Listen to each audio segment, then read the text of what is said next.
Hello everyone, welcome all. So, today we have gathered for one another Pankaj Adda session, and this has to be really very interesting since it is related to one of the most important aspect of any human life, that is food and eating. We know we all survive with food. We get energy, we get nutrients and all, and it has to be tasty also. So we have got our Ashish Pandeda for this today's session, and he'll be taking you along with a very what do you say, very salivating journey throughout, and he'll be sharing his wonderful experiences, some recipes, also some trivia related to food, so all like everything. So may I just ask everyone else to keep themselves on mute and let the speaker and Ashish Pandey only speak for the while. And towards the end of the session, which I mean like last 15 minutes or so, we'll be keeping it for question and answers. So whatever, if you guys have any kind of questions throughout the sessions, keep it there. We'll ask the speakers towards the end of it. So yeah, welcome Ashish Pandey. The stage is all yours. Thank you, Rahul. Today we are not at all going to talk about rocket science. We are here to romance with food. That's always and always the first thing what a human being requires once takes birth. And this romancing process with food keeps on happening, whether your mom cooks it or you go to a restaurant or your wife cooks it, anybody. So if food cooked the right way, and it varies from region to region at times at place where people have more spices, at times there are low spices. Here also, I mean, predominantly I've been working in Delhi in the food industry. Here also, I mean, if at all there is an outdoor catering in western part of Delhi, we know that the food has to be little stronger on the spice level. If it is in the South Delhi, it has to be subdued. So every region, for that matter, uh, in a span of 20-25 kilometers, the style of cooking changes. So predominantly, we are not talking about only and only food here, but we are talking about food industry per se. Uh, Everybody, as on today, wants to become a part of our industry. But what are the things which makes everybody, not everybody gets successful in this trade, is something to be seen as well. So let's start with the first slide and try and understand what all areas are we covering today, because it is going to be very interesting. I'm not talking about any rocket science. So can we have the first slide, please?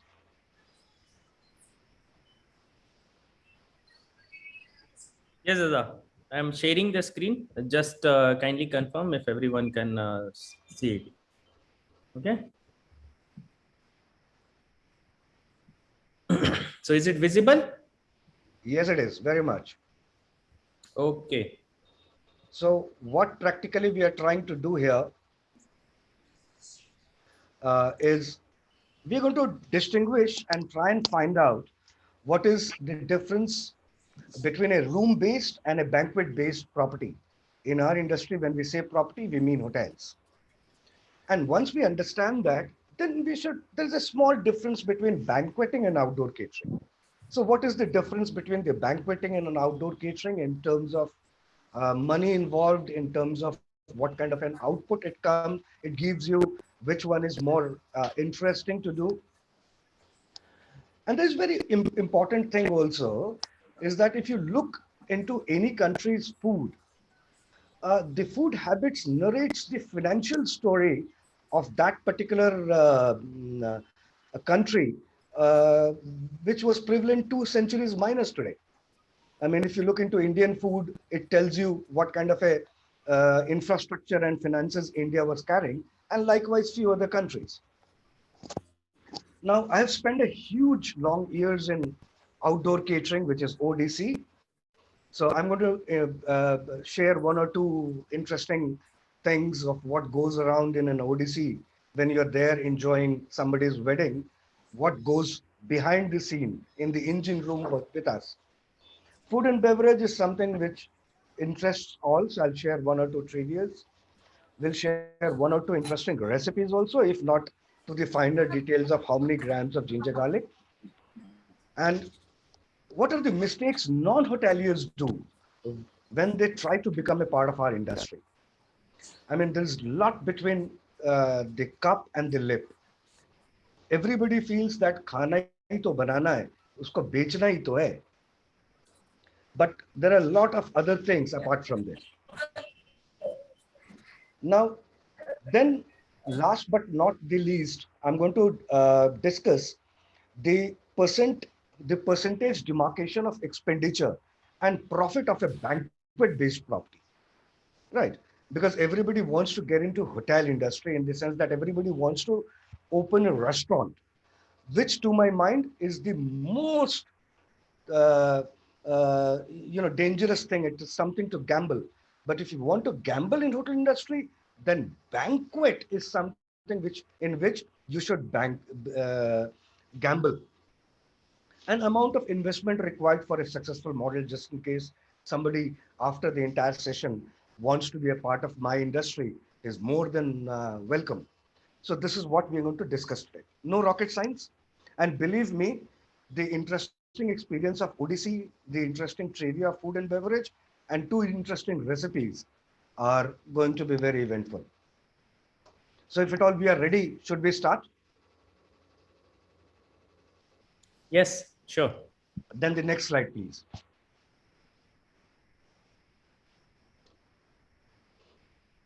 Now, room-based and banquet-based.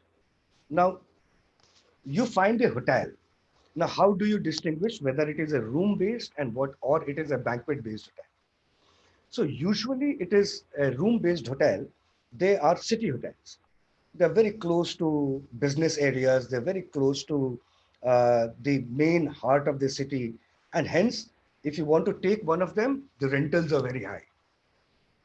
But in the case of a banquet-based property, it need not to be in a place called Connaught Place per se.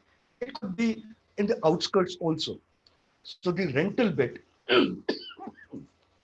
I'm sorry, is very less. In the case of room-based, a minimum of 80 to 100 rooms are there. But in banquets, we do not really focus on rooms, and it works for on a maximum of 50 rooms, plus minus. In the room-based, one or two small conference hall, but in the banquet-based, at least three social gatherings. Now, in the room-based, maximum output of occupancy over a period of time in 365 days when we create the budget, the yearly budget, the maximum room occupancy, what we put is 65%. So based on the 65%, so hypothetically, some hotel has got 100 rooms. So while creating the budget, we assume that 65 rooms are going to be occupied every day, including the lean season and the on season. But the F&B sales are very less. It is between 12 to 15%. Now, anybody traveling will always find a hotel for themselves. That's number one. The only thing they will ask, what is the room rent? They will never ask कि भाई वहां जब जाऊंगा रहूंगा और वहां butter chicken कितने में मिलेगा मुझे. Nobody asks. So that is the place where it is your choice to sell the butter chicken at 350 or slash 450. So that is the place where you make money. So room rent is a trap for people to be invited in their hotel, and they compensate it with the food and beverage sales. So every hotel, this way or that way, takes the equal amount of money, plus or minus. I mean, I'm not comparing Oyo hotels with Taj Group of Hotels, but of course, in the hotels with the similar platform. And one cost is very high in a room base, that 100% staff is permanent. But in the case of a banquet-based property, 50% is permanent and 50% is work-based. They come on casual basis. Today I've got banquet function for 400 people. I need probably 40 odd staff. So I'll hire 40 odd staff for a day. So काम आया, लड़के आए, काम से पैसा आया, लड़कों को पैसे दिए. So your operating cost goes less. In the case of a banquet based, let me go back a little bit. We do not calculate 65% to 70% as their average occupancy. 40 to 45% average occupancy for the entire year is good enough because it is just to support my F&B. These rooms are just to support my F&B. My F&B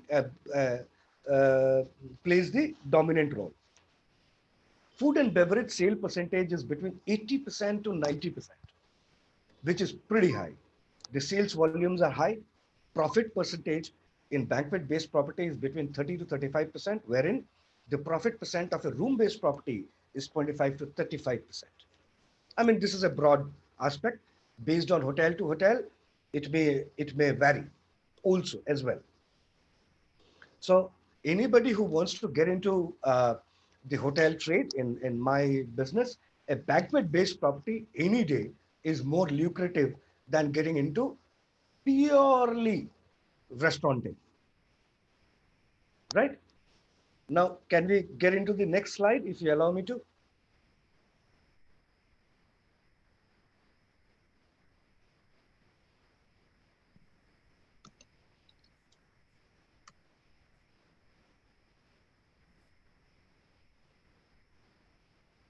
Welcome new joinees. Yeah, it's there, Dada. The next All right, slide. all right. Now, there is a difference between the outdoor catering and banqueting as well. Now, what happens in outdoor catering is, uh, you know, you have got a base kitchen and your market could be in any part of the world. Now, my base kitchen was in Delhi, but I have done international caterings as well. So where your kitchen is located is primarily not important. Any part of the world could be your market area. But the food cost is higher in the case of outdoor catering because you prepare the food, at least 60% of the food is 100% ready. And then you send it across and it goes through a varied temperature because it gets cooked in the base kitchen, then you truck it in the load it in the truck, then the truck goes to the venue, it gets offloaded, and then it is reheated, and then after 2 3 hours it is going to be it is served. So what happens is my food goes through a varied temperature over a period of time. So you cannot reuse those food. I mean, which usually hoteliers do. So the food cost is higher here. The target client for an outdoor catering is usually top market, the high end A plus cream a la cream. The selling price is usually very high. Like in Delhi market, if you ask me, uh, something around a wedding function would cost you something around 3,500 rupees per plate to say 2,500 rupees per plate, which is obnoxiously high. But again, the menu is also too long and very interesting though. But the bad debts is 10 to 11% of your total sales, which is a gray area. Like in the sense that if you do a business of 50 crores, at least 4 crores, 3 to 5 crores goes as bad debts, wherein you do not get your 100% money back. Now, usually what happens is not that they do not pay you or they do not intend to pay you, but what happens is somebody has booked a banquet function for an outdoor catering function for say 500 odd people, and on the day of the event 600 people has come, right? So you're going to charge for 600, not for 500. But then they negotiate and then do not pay you for 600, and then you end up getting 550. So those 50 plates per function comes out to this kind of a money, which goes to the bad debts. Now, breakage, 6 to 8%, because there is loading involved, there's transportation, movement, then there is transportation cost here. And the profits are usually 24 to 28%, provided with the kind of a menu the Delhi market sells, which is a huge, humongous menu for 2,500 rupees and above. So per plate. So that is the profit margin what we see in an outdoor catering. But in the case of a banqueting, what happens is you've got your base kitchen and you've got your banquets right side by side. So people come down to you, you don't go to their premises, right? And you won't be having people coming from way far above away to your place. So it is more location based, local. The food cost can be controlled here, and it goes way below, I mean, 3 to 4%, even 5% below as compared to the outdoor catering. The target clients are mixed in the sense that it could be the mid segment and it could be top end both. Selling price is medium also. There are certain banquets which sell at obnoxious price because those banquets are very beautiful, even better than five-star hotels. Bad debts here is 1 to 3%, which is very minimal, very minimal. Usually we do not get bad debts in banqueting because everything is prepaid here. Nothing is postpaid. Transportation cost is absolutely nil. Hence the profit goes on to 28% to 32%. So the conclusion from the first slide to the second slide is a non-hotelier, whenever he thinks of getting into a hotel business, the only thing which comes to their mind is to get into a restaurant. And of lately, uh, everybody feels cloud kitchen is something which has come up. So let me get into this. But those two are gray areas. I mean, success is not guaranteed. But if you go into a banquet-based hotel or you take up a banquet, it is a sure shot profit. Hope I have made myself clear here. So can we have the next slide? This is very interesting. Now, how food habits and financial history of a country is interconnected. So let's go to Italy. Popular food, everybody knows pizza, pasta, lasagna, risotto, these things. Now, if you look into it, how it is made. Now, pizza, you've got a bread, whatever you have got, put it on top, bake it, eat it with cheese. That's what pizza is. Pasta, you have got some maida thing with you, add whatever you have got in your house or in your restaurant, cook it, eat it. That's it. Lasagna, whatever you have, put it with milk and little bit of a cheese, bake it, eat it, is what lasagna is. Risotto, it is rice, put whatever you wish in it, cook the rice, eat it. So it is one thing which is a complete meal. The, the idea of cooking is very simple. Whatever you have, put it in one dish and consume it. So the history 2 centuries minus today, as written, they were poor. Simple.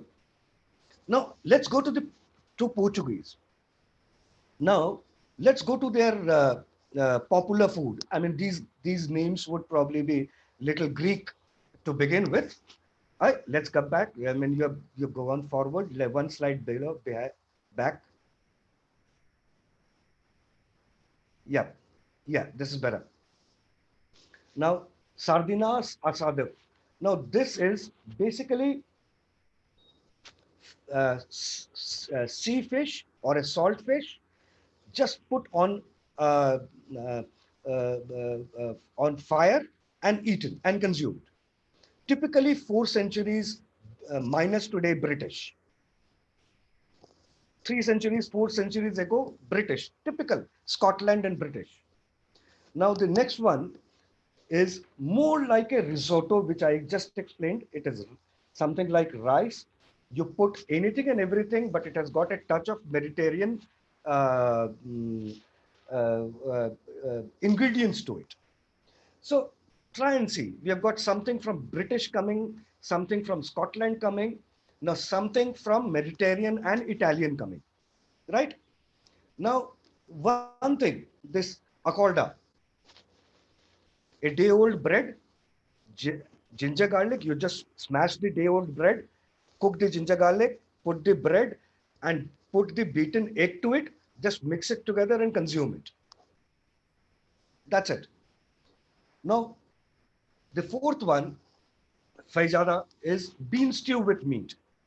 This is prevalent in many countries like Brazil, Mozambique, and all that. Now, how come a country's food is coming from so different place? Only because they were pirates. They used to loot food from anywhere, try and incorporate those uh, cooking methods from them, their sauce, and then slowly it became part of their food culture. Right? So, can we go to the next slide, please?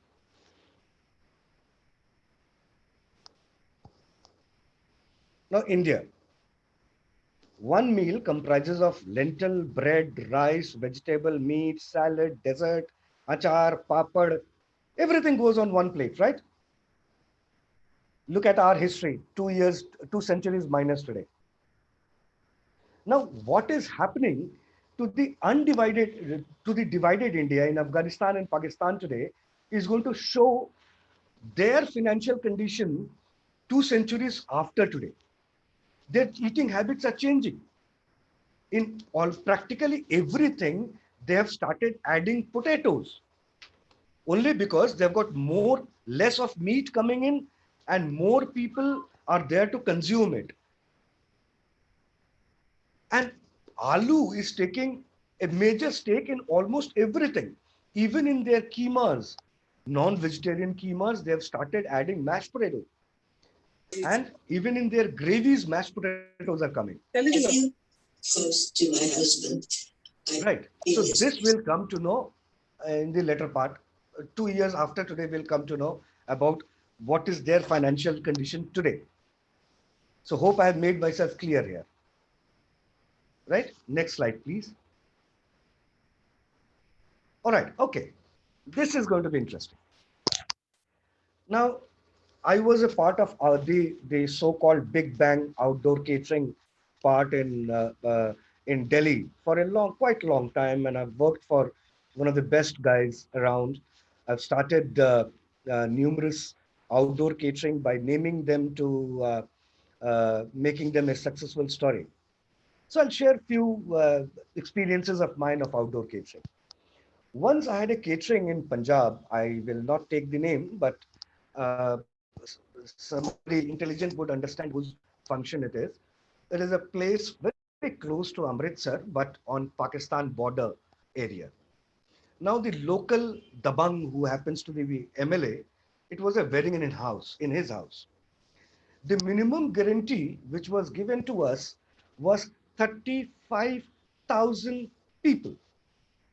Yes, you heard it right. Let me tell it once again. So it was 35,000 people who had to be fed in outdoor catering. Of course, the rates were less, but the total money amounted was huge and humongous.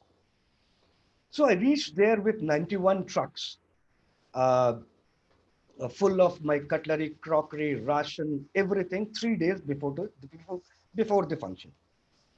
So the local gentleman wanted to see me the first thing. So when I got to his office, he was surprised to see a 5 feet 2 inches guy, and he said, "Hmm, तुम देखोगे?" मैं बोला हाँ देखेंगे. बोला देख लोगे? मैं बोला दिक्कत क्या है, देख लेंगे. Then he asked me to sit, offered me a glass of water, opened the drawer, picked up a revolver, and kept it on the table. He said, काम खराब होगा तो ये खाली कर दूंगा. Right, pointing at the revolver. Then he picked up another envelope and put it on the table. He said, इसमें 5 लाख रुपया है. अगर काम अच्छा हुआ तो ये 5 लाख का लिफाफा तू लेके जाएगा. Now I had two choices: either take 6 bullets or take an envelope worth 5 lakh rupees. So yes, I took 3 days, 2.5 days rather, to set the entire place up. Thank you. Uh, 2.5 days to set the entire place up. I had 64 sets of buffet. 64 sets of buffet and 64 sets of tandoor, and every 64 sets of tandoor counter, and every tandoor counter had 8 tandoor. Now, anybody good at maths, requesting Mr. Pankaj from 90 batch to please calculate and tell me how many tandoors. Any which ways, it was huge. I mean, none of the tandoor between Delhi to Amritsar was not picked up by us on higher basis. At 2 o'clock in the afternoon, the function was slated to start at 5 in the evening. I I had made a stage for the briefing, and there was a public address system. I had 3,500 employees work that day, and on a public address system, I had to brief them and give them their respective job. Any which ways, the function went fine, and I was very happy that I'm going to survive the rest period of my life. But the best thing was it took us 3 more days to kind of reload all 91 trucks. I know, while coming back, at least 7, 8 trucks were less because the ration was consumed. So, and then when I went back to him, thankfully, he gave me, I mean, I need not to say I am alive so far. So I picked up that envelope worth 5 lakh rupees. So that was one. Now, the other one is Dubai. Now, in my early days of my career, I was based in Dubai, and I was the banquet manager for a 4-star property there. Now, and I was taking care of the banquet sales as well. So I had tied up with uh, event management company, the biggest one of UAE, called Emirates Events, and I was doing their Dhau cruise and their desert safari. So in one of the Dhau cruises, I'm sure many people have visited that. What happens is, I mean, you don't get a place to cook. So in the lower deck, you just place the food, cutlery, crockery, and the bar is upstairs. The belly dancing, everything happens upstairs. So everybody enjoys on the top deck and comes on the lower deck for their dinner. That's all about it. It was a simple operation. And my truck driver was a Pakistani fellow called Javed, a very interesting fellow. Now, he used to typically smell of that Pathan, that bakre wala smell he had in his body. But nevertheless, he used to respect me a hell lot. And I remember one day, what we used to do is we used to carry chef and dishes and food pan. And in the food pan, we used to have the food. And as soon as we used to get in the dhau, in the boat, we used to have the burner on. So the burner itself used to take 1 hour for food to get heated up. So we had nothing to do practically once we were aboard the ship, aboard the boat rather. So one day, just 10 minutes after we had kind of left, and from the river we were getting into the sea, I went to the lower deck to check on my food and found out that there was just the chef and dishes and the food pan was not there. Now, the chef and dishes were there, but the food was not there. And I was approaching the sea. Now, I don't have any raw material. I can't cook. I don't have kitchen team here. Now, I was in a fix. The first thing is, before I could lose my mobile connection, I gave a call to Javed. Now, the conversation was very interesting. So I said, Javed bhai, he said, Pandey sahab, Javed bhai, मैं फंस गया. बोला पहले पठान की जुबान लो, आपको ये पठान बचाएगा. मैं मन में सोचा, he is over committing. Then I said, Pathan, घर वो होटल से खाना नहीं लाया. The first thing he said, ला हौल विला कुवत. बोला किधर है खाना? मैं बोला जिधर खाना रखता है उधर ही होगा. उठा के ला, कैसे भी ला के दे. बोला साहब मेरे पास ट्रक है, समुद्र में कैसे चला के आएगा? ऐसे बहुत सारा पठान होगा, किसी के पास कोई ना कोई किसी अरबी का स्पीड बोट का रखवाला होगा. He said yes. So he ran back to the hotel, picked up the food which was lying there in the food pan, and then took it to a speed boat. And then in the middle of sea, he was trying to locate us, and I was trying to locate them. That's it. I mean, no mobile signal working, nothing. So it was hide and seek, what we were playing in the middle of the sea. Now I was constantly having a watch on the look at the watch, because the dinner was supposed to be served in hour 15 minutes and 1 hour had already crossed. Now, thankfully, we traced each other. Thankfully, I had a red color thing and I was waving. My entire team was waving. We located each other. And then he came to me. Now, a person like me, I don't know how to swim. And I will never get inside a swimming pool for sure. The only place where I can get in is a bathtub. Now, imagine the speedboat is right next to us. My 1 feet is on the ship and the other feet is on the speedboat. And I've got 10-kilometer deep sea down below me. And I was picking up the food from there. So, any which ways, the food was transferred to us. Now, I needed time to heat the food up because the food was cold. So I walked up to the captain of the ship and said, Captain, I've got a situation. Now the captain says, now what is the situation? I told him, look, listen, man, I don't have food. He said, what? So these crazy people are going to eat you. I said, no, thankfully I've got the food. He said, okay, you've got the food. What do you want me to do? I said, just announce it in the public address system that is your girlfriend's birthday today and 30 minutes of extra ride from your side. So he immediately switched off the DJ on the PA system. He announced it, and there was a loud cheer in the bar counter.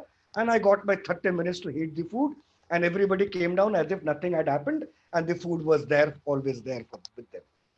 So outdoor catering any day is very, very, very interesting. Anything can happen anytime. You are always on a firefighting mode at any given point of time. Now, can we have the next slide if you find this interesting? Now, this trivia related to food and beverage, there's a story behind how ice storm was invented. And there's something which is about tomato.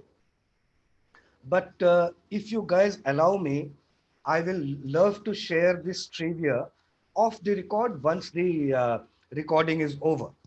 So I will let this, the best part of, or the rather the best thing of the entire thing is, we'll do it once the recording is over. Can we have the next slide? Yep, two interesting recipes. Beggar's chicken. Let's go there. No, it's not just us who have chicken, even the beggars have their chicken and they've got their own recipe. Now, as a trainer, my idea is to pick up the style of cooking and then make necessary changes, tweak it here and there, probably change the cuisine concept of it, and then redesign it. So I'll tell you about the story about the beggar's chicken first, and then how it was redesigned will come later. And probably I'll not go into the grammage of ginger and garlic, which is, to my mind, is a strict nonsense and uh, I mean, need not to be discussed. Anyway, now this is a story about a Chinese beggar. Now this beggar used to stay right below a flyover. A homeless fellow used to beg and then eat. So one day what happened is there was a chicken which was walking past him. So he thought, let me have chicken today. So he picked up the chicken and dressed it, cut it and dressed it. The feathers were taken off. And all of a sudden there was a noise all over and everybody was looking out for that missing chicken. Now the chicken has not come back home and everybody is running behind looking for the hen. Where is the hen? Where is the hen? So it had rained just a couple of hours ago. So what he did is he had already marinated, put masalas to it, right? And he wanted to roast it once everybody goes to sleep. So that was his idea. So once everybody was looking out for that chicken, so he dug the mud a little bit, put the entire chicken in there, and then closed the whatever he has dug. So the chicken was hiding, marinated chicken was hiding inside the soil. So half an hour, 45 minutes, 1 hour, everybody ran around for the chicken and they never got the chicken for obvious reasons because it was no longer alive. So in the night when everybody went to sleep, this guy, he burned few wood and then he took out the chicken from the mud. Now he had two choices. Number one, wash and clean the mud and then re-marinate it, and or rather put masalas to it and then roast it. Right.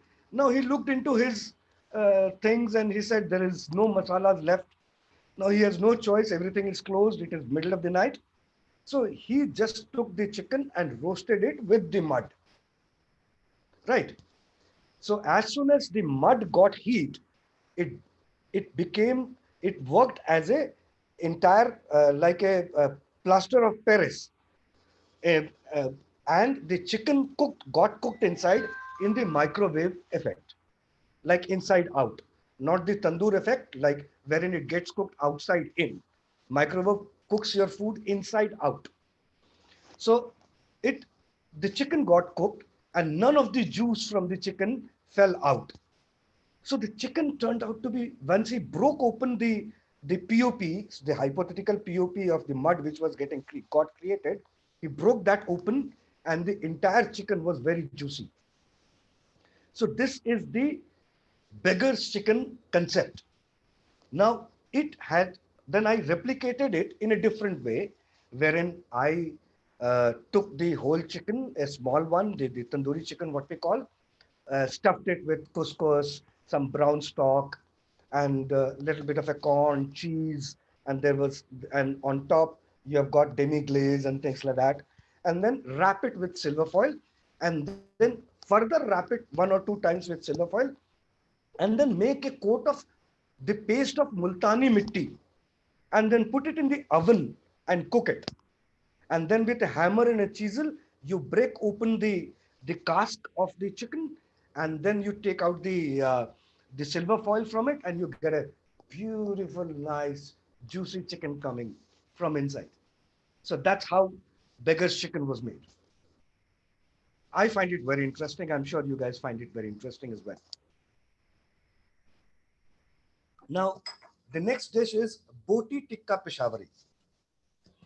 In my endeavor to keep on learning different food from different countries, I made friends with few embassy people based out of Afghanistan in Delhi. So I requested them to have me over to their house so that their Pathan could probably teach me something. So once I was there, so the Pathan wanted to make this boti tikka Peshawari, he said. Then what he did is, he took some water and he put all the khada masalas to it, tej patta, badi ilaichi, choti ilaichi, long, dalchini, star anise, you name it, and everything was there. And then he put equal amount of milk to it and then let it boil. And in the meanwhile, the boneless, succulent pieces of mutton was ready. So once the milk and the water combination with the all these khada masala was heated, he put the boti inside the milk thing and let it boil. I told him, "Doodh phat jayega." He just smiled and said, "Nahi patega." And he boiled until the time the mutton pieces were ready to eat. He just kept on boiling it, and the entire milk and water got reduced.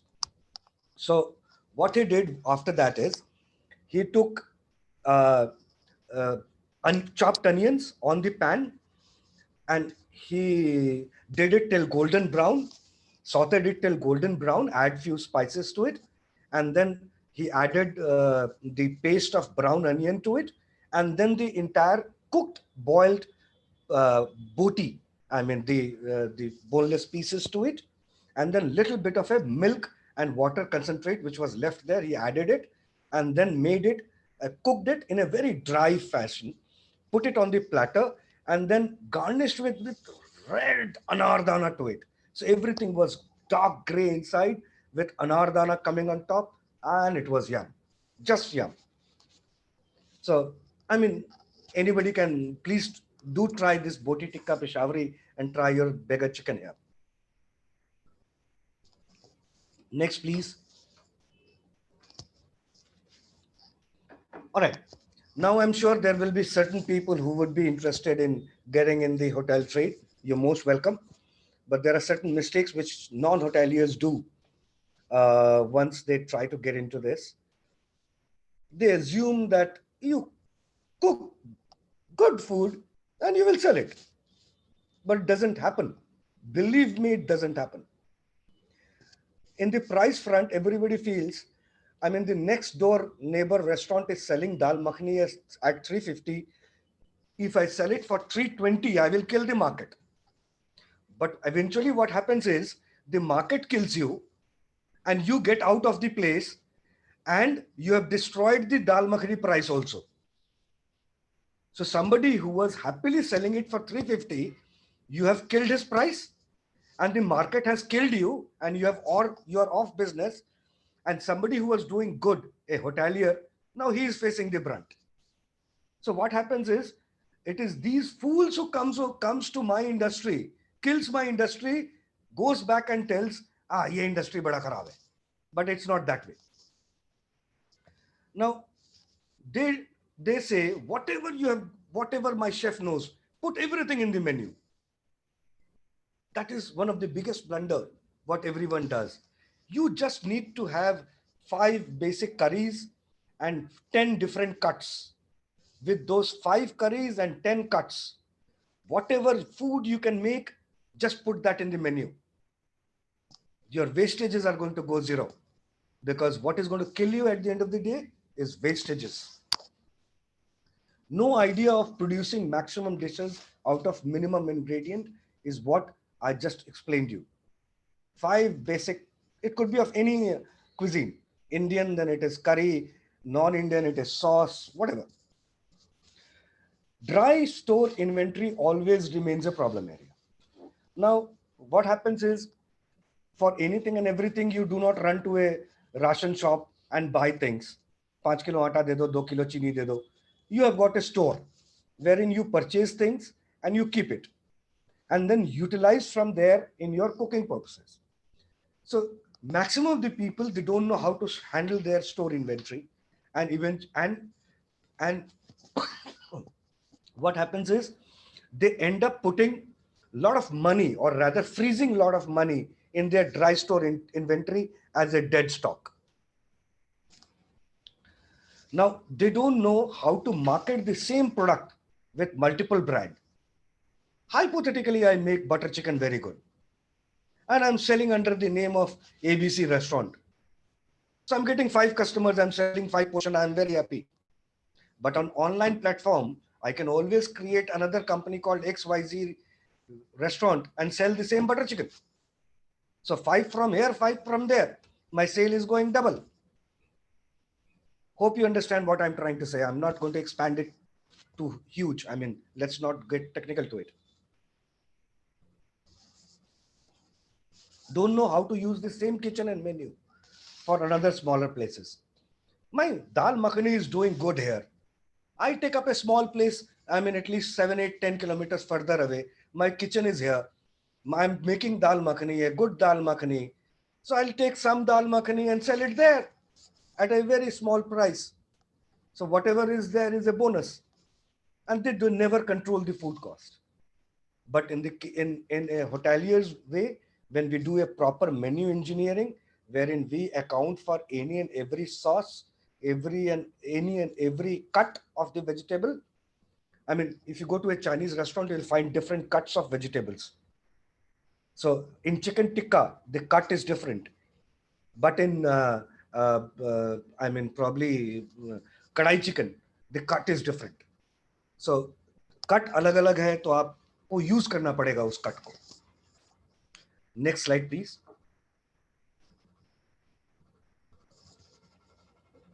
This is interesting for somebody who wants to get into our trade. Now, let us do a comparison between the sales and the expenditure of a banquet-based property. I mean, a hotel which has got some rooms, right? And you have got banquets. I mean, the easiest way and the best way for a non-hotelier to get into hotel trade, a sure short way, is banquet-based property or only banquets. So hypothetically, you've got 3 banquets with an average capacity of 300. So some lawn could be for 500, one banquet hall could be for, uh, 250. So the average is 300. And average selling price is 1,400 rupees per person, right? There are certain menus which you sell for 2,200. At times you get breakfast function also, which is just for 600 rupees, hypothetically. So average selling price is 1,400. So each venue, just give me a minute. Thank you. So each venue is sold 50 times in the entire year. The reason why I'm saying is, usually for social events, you get 65 auspicious wedding dates. I'm not going to the corporate sales at all. I'm just going to the social ones. So under normal circumstances, in 1 year, the pundits give you 65 auspicious dates for wedding, Hindu wedding. Now, apart from them, there are Christian receptions, there are Muslim weddings also. So I'm not countering that to begin with. So the total sales is three banquets into 300, the average capacity of per banquet, plus 1,400 rupees of average selling price, and it is getting sold for 150 times, because 50 days into three banquets. So practically plus minus 90 crores, 19 crores of business what you're generating. Now, apart from this, there are additional businesses of coffee shop, room service, corporate functions, rooms.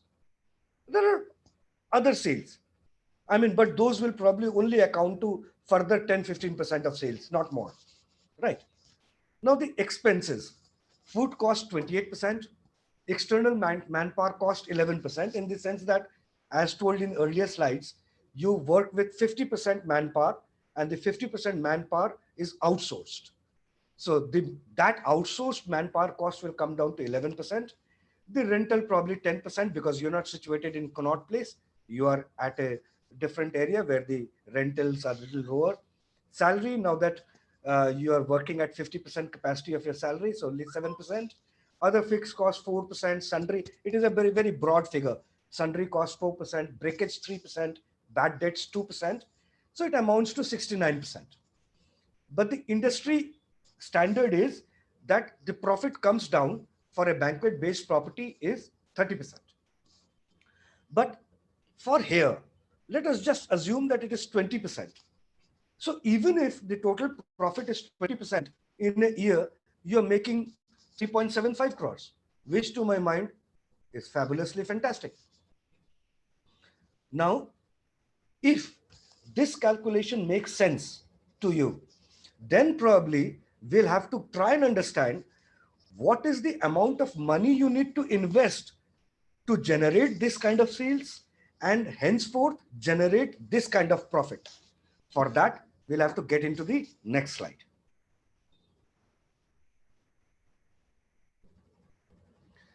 Now, usually what happens is 3 months running rent is the security deposit. Hypothetically speaking, is 5 lakh is the rent. Now, if you go to Ghaziabad or Greater Noida for that matter, you will get properties likewise explained the other one of 5 lakh rupees. Now, 1 month's running rent is 5 lakhs. Maintenance money is 5 lakh rupees. Right. I mean, once you get in, then you tweak little bit here and there. And 3 months operating cost, 27 lakhs. So if you start off with 52 lakhs to begin with, and have little more in your kitty to begin with for just ups and downs, I'm sure this is not the right time, but I'm sure by end of this year, the right time for this, our industry is going to adapt to the current situation, will definitely come. So even if you start with 70 odd lakhs, in an year's time, you can make this kind of a profit. And can we have the next slide, please? On a lighter note, thank you. On a serious note, not on a lighter note, but on a lighter note, this is my number. This is my email, Gmail. Anybody who is willing to be a part of my industry can send me a personal message on this.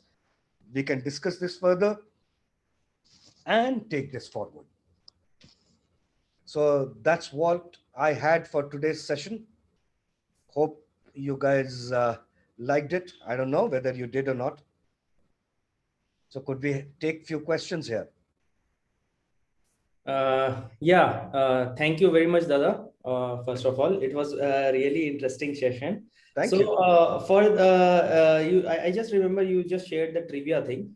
Yeah. So I can see there is a feature I can stop record. I can pause the recording for a few moments, and you can share the trivia so that we can flow in the momentum. Once the trivia is over, and then we can go to the yes question and answer. Okay, let's go to this question and answer and then trivia. No, I mean, whatever people say, I mean, ask them. They are the best judge. Yeah, I'm here for them. So what I think, just to keep the momentum going, I'll pause the recording for a while. You share the trivia, then I'll resume the recording and we can take the question answer. I guess Pandava, let's do the trivia one-to-one, not in the session. Yeah, because many people will have to leave and all. Okay, so I don't want to them to wait for the trivia. So I'm just pausing the recording for a while. Okay, let's do the question and answer then. We have one question from Dr. Shrikant Basuda. If he's here, you can ask it directly, Srikantoda, or do you want me to like? Yeah. No, I will ask because I know. Sure. I believe Ashish, I am from 79 batch. I can call Ashish only. You can. Yeah. So, very interesting, you can say talk. Very interesting. The anecdotes and I really enjoyed. I also love food. My wife also loves food. We have been to many places. And it was very interesting way of knowing also the business part. I being a doctor, we don't have so much of idea. It was a good, you can say, gave us a very good kind of look or nip into the whole thing. Ashish, how do you manage last year? Because I believe hospitality and food industry has a lot of stress and all. Even how did you cope up with this kind of thing? And how are the things looking up for the future? Things were, believe me, bad, sad, and ugly. And in this sense, just give me a minute. Sorry.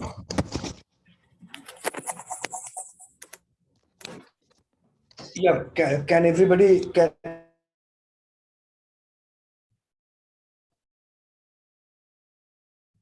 Ashishda, you can unmute one device. Yeah, I know. I have closed the one and started this. Okay. Can everybody listen to me? Yes. All right. So yes, coming to the question that last year, since February, once the world broke out with the news, it was a very difficult time for everybody in our trade. The sales started going down, and we reached to an extent where there was no job. We reached during the first wave, the total unemployment rate of our industry was 92%. So only 8% of working professionals of hotel industry were employed and getting salaries. That's number one. Number two, now at least 30 to 40% are still unemployed. And the worst part is that even the employer, as on today, doesn't have money left on him to pay the salary. In the higher designations, now currently I've just joined a company as a CEO, and I'm sitting in my office now, and I've got one restaurant which does a sale of 8 to 9 lakhs in the weekends for one evening, and I've got 5-7 clubs happening and outdoor catering. So, I mean, if at all I used to pick up a salary of 100 rupees per month earlier, the salary has come down to 50, 40 rupees, 45 rupees. So that is the extent we are gone bad. Very bad. Ashish, one more thing. Dada. The thing like in other thing, the online thing has come up in a big way, whether arranging conferences and all, because we keep on organizing. A lot of things are happening online. So that banquet, these things are getting. is the way hotel industry going to adapt to this kind of changes in the future? I mean, how do you look at it? See, I'll answer the question in the other way round. Hindi और English मिलाकर के ये बात बता रहा हूँ because I'm talking emotional here. नहीं ठीक, हम लोग सब कुछ समझ सकते हैं. एक पिताजी की जब बेटी होती है ना, तो वो उसी समय उसकी शादी का प्लानिंग करना शुरू करता है और आप उसको बोलेंगे कि सिर्फ 50 आदमी को बुलाओ और शादी करो, अभी तो कर लेगा वो, पैंडेमिक है, लेकिन pandemic is not here to last with us till the end of our life. It is going to go today, tomorrow, day after. It is just a matter of time. So, जैसे ही pandemic जाएगी, 500 आदमी शादी में फिर आएंगे. So, what I'm trying to say is, जो ये online चीज चल रहा है, ये न्यू नॉर्मल कभी नहीं होगा. Everything will come back. You will love to go back to the restaurant and eat garma garam pizza. Example. So social thing, you cannot negate that. There's a big social. You can't. Yeah, you can't. Yes. Wonderful session, Ashish. Wonderful. Thank you, Dada. Thank you. Hello, can I ask a question, please? Hi, this is Anand there. Yeah, sure, Anandip. Yeah. This is on a lighter note. I think this was one of the most enjoyable presentations and very interesting. Thank you. Yeah. Thank you. Yeah. I just want to ask, on a lighter note, why does a girlfriend's preparation taste better than a wife's one? On a more lighter note, why does other girlfriend's preparation taste better than your own girlfriend's one? But anyways, you don't have to answer. I just wanted to say thanks. I would love to answer. See, I am a seasoned hotelier, and I have come across girlfriends who even doesn't know how to do omelets. Believe me, and I had many in my life, and I have no regrets in admitting in front of the panel. My elder brother is aware of it. So, I mean, if my elder brother is aware of it, I am not scared of anybody else. Thank you. It was wonderful. Thank you very much. Thank you very much. I just wanted to share that I have tasted Ashish's food at his venture, Kaluchak, and it's amazing. So he helped open a restaurant in Golf Course Road near where I stay, and the food is amazing. The lassi which he prepared, I had never tasted earlier in my life. So kudos, Ashish. Please tell me where it is located, Pankaj. Ashish, where is located right now? I am in Delhi only. In Delhi only. No, I'll if you want, I can share a recipe of the lassi.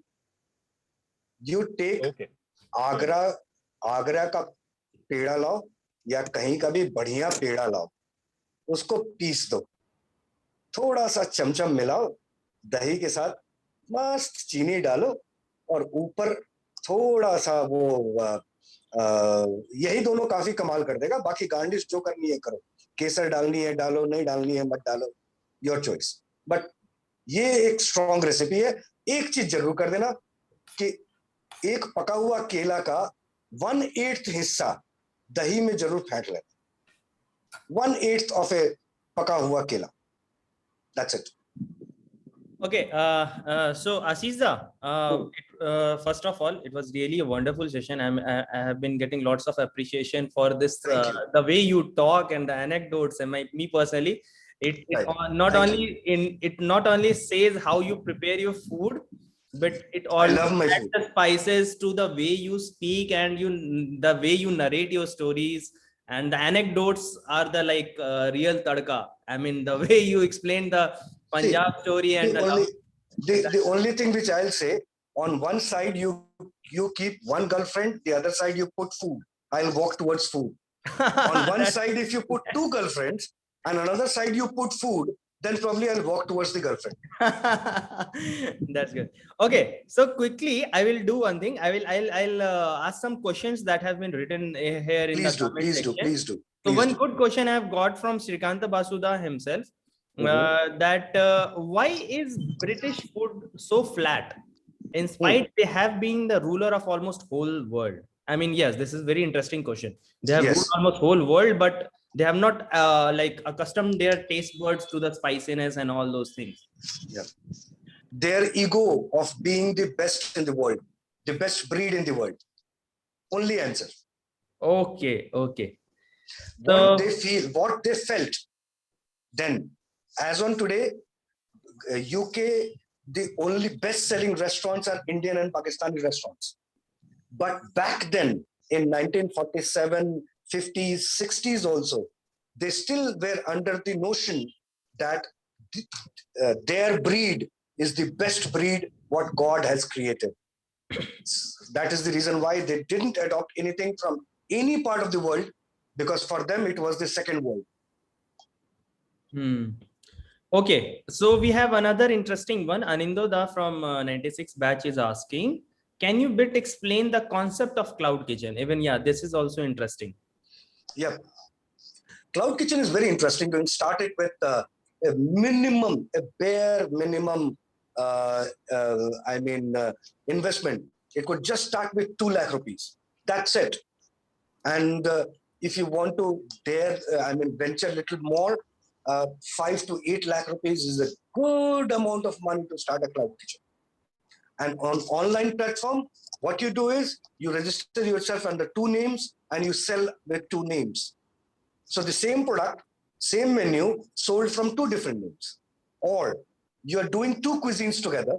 So you have got 1 name selling the entire menu, 1 name selling only the Indian 1 cuisine, the another name just selling the 3rd menu. So you are just one, your kitchen is one, but you are selling from 3 different places. Yes, having 3 girlfriends apart from 1 wife. Everybody is loving it. Ashish, like in London, very good restaurants even, they are into cloud kitchen now. Like you think that you are ordering from that kitchen, which you go to regularly, but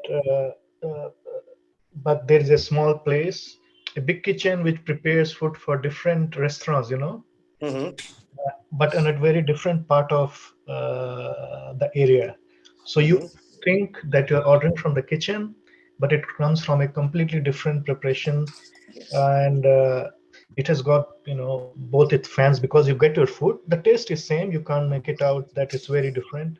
Yep. But that's how it is, cloud kitchen. Now, taking back whatever you have said to the previous question of cloud kitchen. Now, cloud kitchen is some techno freak or a techno Greek has named it.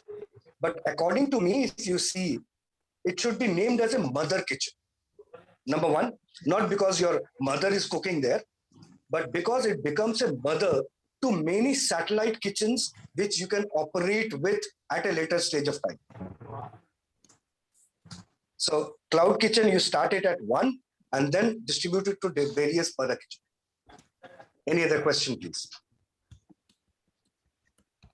Yeah, if any other questions are there. Okay, I have got one. Just one more question. Yeah, sure. Please go ahead, Pankaj. Will Zomato or Swiggy have more power than the restaurants? Anybody who has got the data is the most powerful person. But yes, those days are not. There are competitors coming back. See, a very interesting question, Pankaj. I think I should take at least 3 minutes to answer it, because it is a very important question. Now, what did Swiggy Zomato do? They took out the delivery boys from individual restaurants and enrolled them with themselves. Is what they did. But there has to be a homecoming. Now, in the process of homecoming, what is happening is bigger players like Google, Facebook, these people are coming into the platform of food delivery. Now, how they are working? Now, Swiggy and Zomato takes a cut of plus minus 22% of your total sales just to deliver the food. That's it. 22% of your sales, which is huge. Now, these platforms, what they're doing is they're going to individual restaurants and saying, just pay me a nominal money of 500 rupees per month as retainership fees. We will generate business for you, for the restaurant, but you deliver it yourself. So by virtue of this, what is going to happen is all the delivery boys, which was taken away by Swiggy and Zomato from individual units to them, those delivery boys are going to come back to the individual units. Today, tomorrow, day after, it is just a matter of time. So this bubble is going to burst today. Hope I have made myself clear, Pankaj. Okay. No, you have made it clear, but I don't know what the market will say. Well, you need to order it, right? You as a consumer needs to order it and get the food delivered. Now, whether Swiggy guy is coming and delivering you, Zomato guy is delivering you, or the restaurant fellow is coming and delivering you. Number one. Number two, anybody is charging 100% from you. What the heck? Now, me as a restaurant guy, I'm saving 22% of my sales. So I will prefer delivering myself. That's what it is. Right, understand. We can go ahead to the next question. Next question, Okay. please. Okay, I have got one from myself, my end or itself. So just from this is coming from the land of Bihar and from the Bihari sentiments. What I have like generally observed, like throughout all the India, rest of the cuisines are like very famous. I'm like they are really tasty and all, but I still feel the Bihari cuisine like keeps lagging a bit. It loses the race. I mean, we can find Amritsari kulcha even in Bangalore. I mean, apart from litti chokha, I mean, अगर किसी से अगर India में पूछे तो Bihari food के नाम पे सब कोई बस लिट्टी चोखा ही जानते हैं. I mean, there are great. I mean, Champaran mutton being one of my favorites. I mean, but आपको दिल्ली के रेस्टोरेंट में जल्दी चंपारण चिकन मिलेगा नहीं. Even दिल्ली में नहीं मिलेगा. मैं forget about going down south India and all. So what is one good reason or could be one good reason कि बिहारी खाना जो है वो बहुत ही लूज कर जाता है इन सब रेस में. Yes, there Andhra is a cuisine reason है, why. बंगाली cuisine है, everywhere. Like you see other states, they are top of the charts. See, the first people of Indian origin to travel the entire world were Punjabis. So they marketed their food to the entire world. Right? Biharis, they do not travel too much to different parts of the world. Even if they do, the Punjabi food has already been marketed there, number one. But being a hotelier, I am doing my bit. I've done a few outdoor caterings in Thailand where I've picked up my kitchen team from here and done the entire destination wedding there. There also I have served litti chokha. And in many of the functions here in India also, like there was somebody's Janev Yagya Pavitra Sanskar happening in Haridwar, I did litti chokha chaat for them also. So as a hotelier coming from Bihar, I am doing my bit to promote my food. I'm doing my bit. Great. Thank you for that. Then, do we have any other questions? Kindly raise the hand. We will be. Krishnanu, good to see you, doctor. Hi, Krishnanu.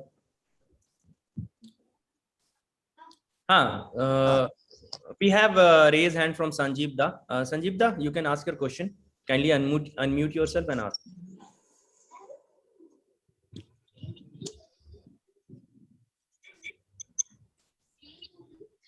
Sanjeev Da.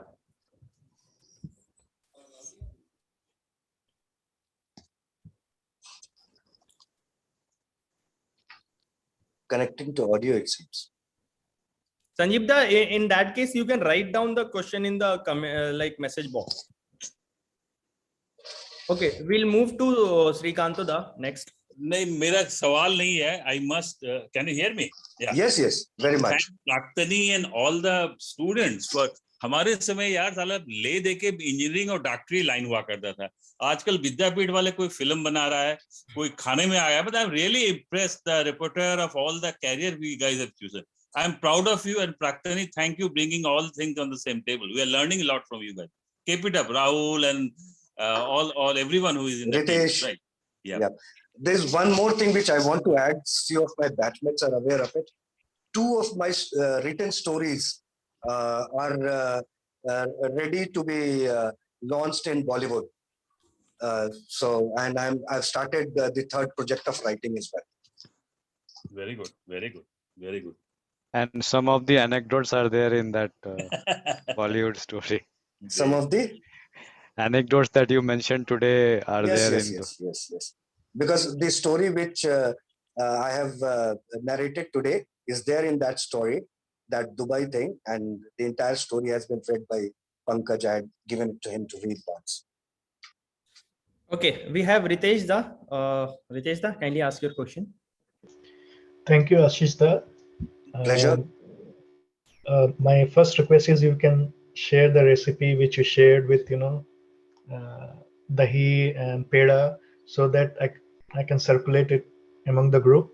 You try it yourself and make necessary amendments in yourself. I'm sure you will develop yourself as a master chef one day. Okay, but we need the basic fund. I will on personal WhatsApp. I will. Thank you. And second thing, just this is for the whole community who is here. Ashish Da and I have been thinking of this session for the last 5-6 months, Ashish Da. Yes. Yeah, and thanks to Ashish Da for coming. Pleasure, sir. Pleasure. Explaining everything. And we wish you from our side very best for your food business and also the new venture. Hopefully, you will see your stories on the screen. Thank you very much. Definitely has to come. Okay. So do we have any next question? So I have shared your online this link, Ashish Da, kulchaq.co.in. Kulcha Q. Okay. Yes. Okay. So Ritesh Da has also shared it. So yeah, Sanjeev Da, are you connected to audio? Yes, I guess now. I'm dying for the trivia. So if there sure. I'm just stop the recording and yes. Sure. Just give me 2 minutes, brother. I mean, just let's get back to Sanjeev Da. Sanjeev Da, you are connected to audio now. You can ask your question.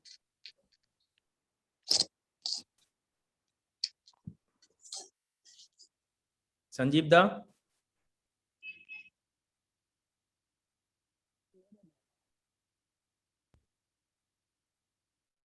Missing in action probably. Okay. So I'll do one thing. I'll just I have just few quick reminders for everyone over here. And yes, thank you, Ashish Da. Pleasure is always mine. Concluding this session. I'm sure. Thank you for being so patient. We all know this session was planned like around a couple of months back, but due to the COVID scenario and all, we moved some other sessions in priority. Thank you for being so patient. And we still got like a very good audience here. Thank you all the audience over here. Just a fair bit of reminder to everyone who has joined here. We have the membership drive from Vidyapit Praktani committee. The link has been floated around all the WhatsApp groups and Telegram groups. So kindly click that link, join the membership drive, spread it to your Vidyapit brethren, and like kindly encourage more and more Vidyapit family and the Praktani family, whoever are the ex-students of our RK Mission Devgarh. Please ask them, encourage them to join us more and to be a part of this community. Okay. So those links are being forwarded. We will circulate it more. We are like really pushing it forward to grow this family like to larger and larger with all these coming days. So yeah. So thank you, Ashish Da. Once again, I'll stop. Thank you very much, one and all, for being a part of this session. It is always good and great to hear from seniors, juniors, colleagues, and I'm highly indebted that everybody had a patient ear for me.